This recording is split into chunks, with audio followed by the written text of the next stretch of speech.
नमस्कार, आप सभी का स्वागत है द न्यूज 15 में और मैं हूं स्नेहा जायसवाल। आजादी के 75 साल के इतिहास में आदिवासी नेता द्रौपदी मुर्मू गुरुवार को औपचारिक रूप से देश की 15वीं राष्ट्रपति चुन ली गई हैं। और इतना ही नहीं, वो देश की पहली आदिवासी और दूसरी महिला राष्ट्रपति भी बन गई हैं।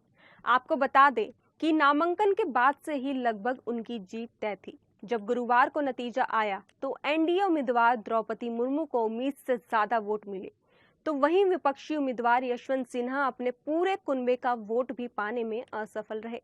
द्रौपदी मुर्मू को लगभग 65% वोट मिले हैं। तो वहीं इस पद की शोभा बढ़ा रहे राष्ट्रपति रामनाथ कोविंद का कार्यकाल 24 जुलाई को खत्म हो रहा है। इसके एक दिन बाद यानी कि 25 जुलाई को द्रौपदी मुर्मू राष्ट्रपति के तौर पर शपथ लेंगी। तो चलिए इस मौके पर याद करते हैं आजाद भारत के पहले राष्ट्रपति से लेकर उन गणमान्य हस्तियों की जिन्होंने इस पद की गरिमा बढ़ाई, यानी कि अब तक के कुल 14 राष्ट्रपति के बारे में, और इनका कार्यकाल कब से कब तक रहा है। तो सबसे पहले राष्ट्रपति पद की जिम्मेदारी निभाई थी डॉक्टर राजेंद्र प्रसाद ने। आपको बता दें कि डॉक्टर राजेंद्र प्रसाद जी ने 26 जनवरी साल 1950 को राष्ट्रपति पद की शपथ ली थी और वो 12 साल और 107 दिन तक इस पद पर रहे थे। मतलब कि वो 2 बार राष्ट्रपति रह चुके हैं। उन्होंने 13 मई 1962 को राष्ट्रपति पद छोड़ा था। उन्हें भारत सरकार द्वारा सर्वोच्च नागरिक सम्मान भारत रत्न से नवाजा भी गया था। राष्ट्रपति चुनाव में केटी शाह को 83.8% वोटों से डॉक्टर राजेंद्र प्रसाद से हार का सामना करना पड़ा था। फिर दोबारा इन्होंने राष्ट्रपति चुनाव जीता था और डॉक्टर राजेंद्र प्रसाद नागेंद्र नारायण दास से कुल 99.2% वोटों से जीते थे। डॉक्टर राजेंद्र प्रसाद के बाद राष्ट्रपति पद का कार्यभार सर्वपल्ली राधाकृष्णन ने 13 मई 1962 को राष्ट्रपति पद संभाला और वो 1967 तक इस पद पर रहे।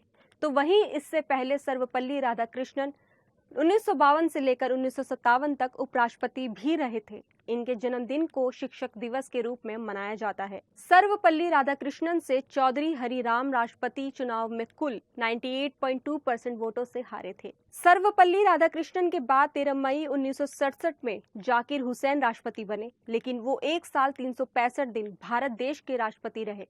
वो 3 मई 1969 को इस पद से हटे थे। जाकिर हुसैन कोटा सुब्बाराव से 56.2% वोटों से जीते थे। फिर वराहगिरी वेंकट गिरी ने 3 मई 1969 को राष्ट्रपति के पद का भार संभाला था और राष्ट्रपति के तौर पर उन्होंने शपथ ली थी और 20 जुलाई 1969 को उन्होंने यह पद छोड़ा था। वो सिर्फ 78 दिन के लिए ही देश के राष्ट्रपति रहे थे। वराहगिरी वेंकट गिरी ने नीलम संजीव रेड्डी के सामने 48% वोटों से जीत हासिल की थी। इनके बाद 24 अगस्त 1974 को फारुकीद्दीन अली अहमद राष्ट्रपति की कुर्सी पर आए। उन्होंने 2 साल 171 दिन तक यह पद संभाला और 11 फरवरी 1977 को छोड़ दिया। फारुकीद्दीन अली अहमद ने राष्ट्रपति चुनाव की जीत टी चौधरी से जीतकर 80.2% वोटों से यह पद अपने नाम किया था। नीलम संजीव रेड्डी 25 जुलाई 1977 को राष्ट्रपति बने थे। उन्होंने 25 जुलाई 1982 यानी कि पूरे 5 साल तक कार्यभार के बाद यह पद छोड़ा था। नोट, तब चुनाव की जरूरत ही नहीं पड़ी थी क्योंकि 36 प्रत्याशियों का नामांकन खारिज कर दिया गया था। नीलम संजीव रेड्डी के बाद ज्ञानी जैल सिंह ने 25 जुलाई 1982 को राष्ट्रपति पद संभाला और साल 1987 तक इस पद पर रहे। जैल सिंह ने भी राष्ट्रपति पद को पूरे 5 साल तक संभाला। ज्ञानी जैल सिंह ने कुल 72.7% वोटों से जीत हासिल की थी और एचआर खन्ना को हार का मुंह देखना पड़ा था। रामास्वामी वेंकट रमन का राष्ट्रपति कार्यकाल 25 जुलाई 1987 से लेकर 25 जुलाई 1992 तक रहा। रामास्वामी ने इस पद को पूरे 5 साल बखूबी संभाला। रामास्वामी ने अपने नाम 72.3% वोट किए थे और वी कृष्णन अय्यर से जीते थे। इनके बाद शंकर दयाल शर्मा ने राष्ट्रपति के तौर पर 25 जुलाई 1992 को राष्ट्रपति पद की शपथ ली थी। उन्होंने साल 25 जुलाई 1997 को यह कुर्सी छोड़ी थी।